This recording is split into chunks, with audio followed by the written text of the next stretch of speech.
Пирането.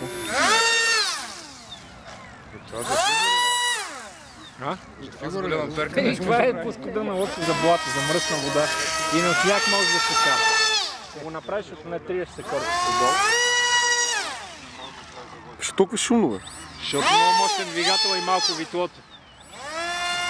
Много се оборот. Това е като нитро, бе, човек.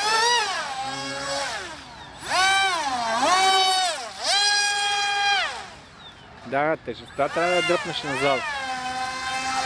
Аз съм я оцелил горе. Може би тия... Значи това е най-новото сега. Иначе и отпреде малко може да си поиграш ония на ъгъл там. 30% трябва да се спреми. Какво струва един такъв? Зависи от двигатела, моя е 15 лева.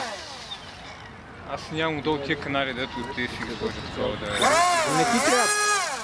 Добре се движи с тях. Ще го почистим повече. Има не той дето, защото много голям завой прави.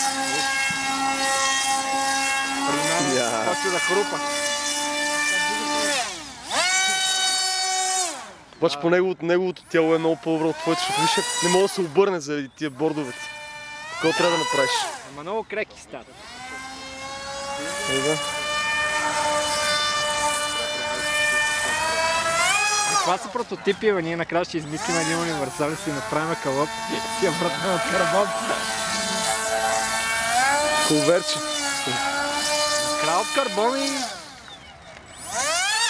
Двигателите са точно горе на тогава.